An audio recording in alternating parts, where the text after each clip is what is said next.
Billion Galaxy, যেখানে প্রায় 100 billion trillion exoplanet আছে। কিন্তু আমরা আজও ভিন্ন কোনো গ্রহে বুদ্ধিমান জীবন খুঁজে পাইনি। বিজ্ঞানীরা বলছেন আমাদের পৃথিবীও আসলে জীবন বিবর্তনের জন্য উপযোগী নয়। পৃথিবীতে জীবনের বিবর্তনের জন্য 250টি প্যারামিটার লাগে। এদের প্রতিটি একে অন্যের ওপর নির্ভরশীল এবং সূক্ষ্মভাবে বাঁধা। একটা পুরনো টেলিভিশনের কথা কল্পনা করুন, যেখানে চ্যানেল ধরার জন্য অ্যান্টেনা ঘুরিয়ে ফ্রিকোয়েন্সি মেলানো হতো। ফ্রিকোয়েন্সি একটু কম বেশি হলেই স্ক্রিনে ভেসে উঠত ঝিরঝিরি শব্দ আর সাদা কালো দাগ। একইভাবে জীবনের বিকাশের জন্য 250টি প্যারামিটার ফাইন টিউন করা আছে। যদি কোনো কারণে এ ভারসাম্য নষ্ট হয়ে যেত, তবে আমরা জীবনের সিগন্যাল হারিয়ে ফেলতাম। এ যেন একটার ওপর আরেকটা 250টি সুই দাঁড়িয়ে আছে। একটু এদিক ওদিক হলেই সব কিছু ভেঙে পড়ে যাবে। এখন প্রশ্ন, কে এমন নিখুঁত ভারসাম্য সেট করেছে? মহাবিশ্বকে একটি পেন্ডুলামের মতো একবার মোশন সেট করে দেওয়ার পর যেটি অনন্তকাল চলছে। আমাদের পৃথিবীকে দেখলে মনে হয় এটি কোনো উন্নত সভ্যতার করা ডিজাইন। সায়েন্স ফিকশন মুভিতে আমরা এমন কিছু গ্রহ দেখি যেগুলো প্লাজমা শিল্ড দিয়ে প্রোটেক্ট করা হয়। যখন কোনো মহাজাগতিক বস্তু তাদের উপর আঘাত হানে, তখন লেজার রশ্মি দিয়ে এগুলো গুঁড়িয়ে দেওয়া হয়। কিন্তু শুনলে অবাক হবেন, আমাদের পৃথিবীকে প্রোটেক্ট করছে বৃহস্পতি গ্রহ। যখন কোনো গ্রহাণু বা ধূমকেতু পৃথিবীকে আঘাত করতে চায়, বৃহস্পতির মাধ্যাকর্ষ তাদের টেনে নিয়ে যায়। এজন্য বৃহস্পতিকে বলা হয় সৌরজগতের ভ্যাকিউম ক্লিনার। এখন প্রশ্ন, কোথা থেকে সেট হয়েছে এই সূক্ষ্ম প্যারামিটার? কে প্রোটেক্ট করছে আমাদের? 4টি ফান্ডামেন্টাল ফোর্স আমাদের মহাবিশ্বকে পরিচালনা করে: electromagnetic force, strong force, weak force ও গ্র্যাভিটেশনাল ফোর্স। কিন্তু বিস্ময়কর ব্যাপার হলো, এই ফোর্সগুলোর মান নির্ধারিত হয়েছিল 10⁻43 সেকেন্ডস থেকে 10⁻12 সেকেন্ডসের মধ্যে। এটা ছিল 1 সেকেন্ডের ট্রিলিয়ন ট্রিলিয়ন ভাগের 1 ভাগ সময়। এটাকে বলে প্ল্যাঙ্ক টাইম। সৃষ্টির প্রথম মুহূর্তেই মহাবিশ্বের প্রায় 30টি মৌলিক ধ্রুবকের মান নির্ধারিত হয়ে যায়। এগুলো ছিল মহাবিশ্বের প্রিসেট। আপনি শুনলে অবাক হবেন, মহাবিশ্বের প্রথম সেকেন্ডের ভেতরেই সমগ্র মহাবিশ্বের ভবিষ্যৎ লেখা হয়ে যায়। আপনি যে এখন এই মুহূর্তে এই কন্টেন্ট দেখছেন, এটা নির্ধারিত হয়েছিল আনুমানিক 10⁻43 সেকেন্ডসের ভেতর। আপনার কোনো ফ্রি উইল নেই। এখন প্রশ্ন, আমরা কি কোনো কম্পিউটার সিমুলেশনের ভেতর আছি? বিজ্ঞানীরা বলছে ফান্ডামেন্টাল ফোর্সগুলোর মান যদি সামান্য এদিক ওদিক করত, তবে আমাদের মহাবিশ্ব তৈরি হতো না। যদি মহাবিশ্বের মাধ্যাকর্ষ বল 1 বিলিয়ন ভাগের 1 ভাগও বেশি শক্তিশালী হতো, তাহলে গ্রহ, নক্ষত্র এবং ছায়াপথ একে অপরকে প্রবলভাবে আকর্ষণ করত। মহাবিশ্ব সম্প্রসারিত না হয়ে পুনরায় সংকুচিত হয়ে যেত। সমগ্র মহাবিশ্ব একটি আল্ট্রা ম্যাসিভ ব্ল্যাক হোলে পরিণত হতো। পৃথিবীতে কোনো জীবন তৈরি হতো না। আবার ঠিক এই মুহূর্তে যদি স্ট্রং নিউক্লিয়ার ফোর্স সামান্য দুর্বল হয়ে যায়, মহাবিশ্বের সকল পরমাণু ও ছায়াপথ অদৃশ্য হয়ে যাবে। মহাবিশ্ব পরিণত হবে একটি কোয়ান্টাম শূন্যতা। অনেকে মনে করেন এই সব কিছু যেন কেউ একজনের বুদ্ধিদীপ্ত নকশা। কেউ যেন আনুমানিক 13.8 বিলিয়ন বছর পূর্ব থেকে জানতো আমরা পৃথিবীতে আসব। আমরা যেন কোনো কসমিক মিউজিশিয়ানের তৈরি একটি মিউজিক। সবকিছু আমাদের জন্য ফাইন টিউনিং আর্গুমেন্ট বলছে মহাবিশ্ব ফাইন টিউন হওয়ার পেছনে মূল উদ্দেশ্য আপনি নিজেই। আপনার চোখ দিয়ে এই ইউনিভার্সকে দেখা না গেলে, আপনার মগজ দিয়ে এর নিয়মগুলো বোঝা না গেলে, এই ফাইন টিউনিং কথাটাই অস্তিত্বহীন। আপনি না থাকলে ফাইন টিউনিং মিথ্যা। তাহলে কি ফাইন টিউনিং এর মূল কারণ আপনি নিজেই? মিচিও কাকু তার গড ইকুয়েশন বইতে বলেছিলেন, মহাবিস্ফোরণের পূর্বে ফান্ডামেন্টাল ফোর্সগুলোর মান একই ছিল। একটি ফোর্স অন্যটি থেকে ভিন্ন ছিল না। কিন্তু আজ আমাদের মহাবিশ্বে এই 4টি ফোর্সের মান আলাদা। একটা উদাহরণ দিলে আপনি ব্যাপারটা বুঝতে পারবেন।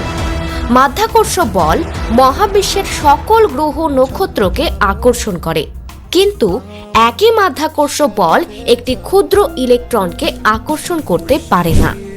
একটি পরমাণুর নিউক্লিয়াস যদি তার আশেপাশের ঘূর্ণায়মান একটি ইলেকট্রনকে নিজের কেন্দ্রের দিকে টানতে চায়, তবে তাকে আমাদের মহাবিশ্ব থেকে বিশাল হতে হবে। এখন প্রশ্ন, কেন মৌলিক বলগুলোর মান এত ভিন্ন? মিচিও কাকু বলেন, মৌলিক বলগুলো মহাবিস্ফোরণের পূর্বে একই ছিল।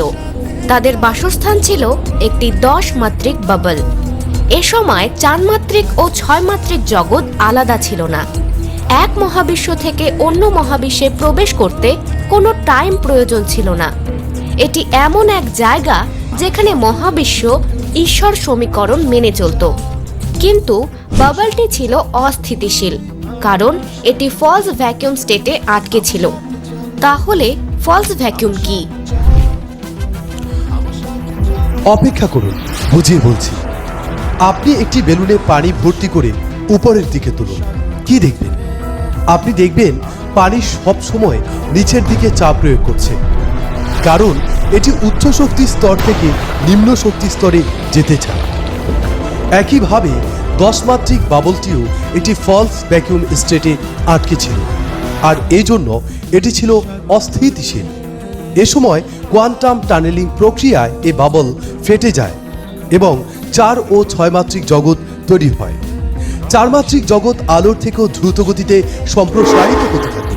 এটি 10⁻36 সেকেন্ডসের ভেতর অনন্ত অসীম আকার ধারণ করে। 6 মাত্রিক জগৎ পরমাণু থেকেও বিলিয়ন বিলিয়ন গুণ ছোট হয়ে যায়। 4 মাত্রিক জগৎ এত দ্রুত গতিতে সম্প্রসারিত হয় যে মহাবিশ্বের এক প্রান্ত অন্য প্রান্ত থেকে বিচ্ছিন্ন হয়ে যায়। মহাকাশ ছিঁড়ে ট্রিলিয়ন ট্রিলিয়ন মহাবিশ্বে ভাগ হয়ে যায়।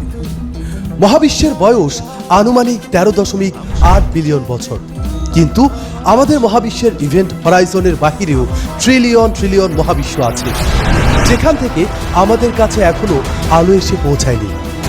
এই জন্য রাতের আকাশ আমাদের কাছে অন্ধকার মনে হয়। আমরা যখন রাতের আকাশের দিকে তাকাই, আমরা কসমোলজিক্যাল প্যারালাল ইউনিভার্সের অন্ধকার দেখি। কিছু বিজ্ঞানী মনে করেন আমাদের মহাবিশ্ব নিজেও একটি ফলস ভ্যাকুয়াম স্টেটে আটকে আছে, আর এটি যে কোনো সময় ফেটে যেতে পারে। কিন্তু আপনি শুনলে অবাক হবেন, আমরা এখনো 10 মাত্রিক বাবলের ভেতরেই আছি। আপনি ভাবতে পারেন, হোয়াট দ্য হ্যাক? ইয়েস, আমরা এখনো সিঙ্গুলারিটি পয়েন্টের ভেতরেই আছি। অবিশ্বাস্য হলেও সত্য যে কোনো না কোনোভাবে 4 মাত্রিক ও 6 মাত্রিক জগৎ কানেক্টেড। এর সবচেয়ে বড় প্রমাণ কোয়ান্টাম এন্ট্যাঙ্গেলমেন্ট। কোয়ান্টাম মেকানিক্স অনুসারে আপনি যদি দুটি এন্ট্যাঙ্গেল পার্টিকেলের একটি পৃথিবীতে আর অন্যটি কোয়েজারে রেখে আসেন, তবে তারা মুহূর্তেই একে অন্যের সাথে যোগাযোগ করবে। কোয়েজার 10 থেকে 13 বিলিয়ন আলোকবর্ষ দূরে। আমরা যদি আলোর গতিতেও কোয়েজারে যেতে চাই, আমাদের 10 থেকে 13 বিলিয়ন বছর লাগবে। কিন্তু কোয়ান্টাম স্তরে মহাবিশ্বের দুটি স্থানের মধ্যে কোনো দূরত্ব নেই। ব্যাপারটা এমন, সমগ্র মহাবিশ্ব আইনস্টাইন রোজেন ব্রিজ অথবা ওয়ার্ম হোলের মধ্যে কানেক্টেড। পুরো ইউনিভার্স কোয়াড্রিলিয়ন সংখ্যক ছিদ্র দিয়ে সংযুক্ত। কোয়ান্টাম এন্ট্যাঙ্গেলমেন্ট নিজেই একটি মাইক্রোস্কোপিক ওয়ার্ম হোল। এই ইকুয়েশন শুধু আমাদের মহাবিশ্ব নয়, মাল্টিভার্সের উপরও প্রয়োগ করা যায়। প্রতিটি মাল্টিভার্স একটি কমন ইনফরমেশন ফিল্ডে বাঁধা। তাদের মাঝে কোনো দূরত্ব নেই। আমরা যে স্পেস টাইম দেখি সেটি আমাদের মস্তিষ্কের তৈরি হ্যালুসিনেশন। আমরা এখনো 10 মাত্রিক বাবলের ভেতরেই আছি, যেখানে 4 মাত্রিক জগতের পার্টিকেল 6 মাত্রিক জগতের ভেতর ঢুকে যেতে পারে। কোয়ান্টাম সুপারপোজিশন থিওরি অনুসারে একটি কণা একই সাথে এবং একই সময় ট্রিলিয়ন ট্রিলিয়ন স্থানকালে থাকতে পারে। তারা অতীত ও ভবিষ্যতের সাথে কানেকশন তৈরি করতে পারে, আর এটা তখনই সম্ভব যদি পার্টিকেলগুলো 6 মাত্রিক জগতে প্রবেশ করতে পারে। ব্যাপারটা একটু বুঝিয়ে বলি। আপনি একটি একমাত্রিক রেখার উপর দুদিকে পথ চলতে পারবেন, সামনে এবং পেছনে। দ্বিমাত্রিক একটি পৃষ্ঠের উপর আপনি সামনে, পেছনে, ডানে ও বামে যে কোনো দিকে মুভ করতে পারবেন। আর 3 মাত্রা যোগ করলে আপনি একই সাথে ও একই সময় ত্রিমাত্রিক জগতের সব দিকে চলে যেতে পারবেন।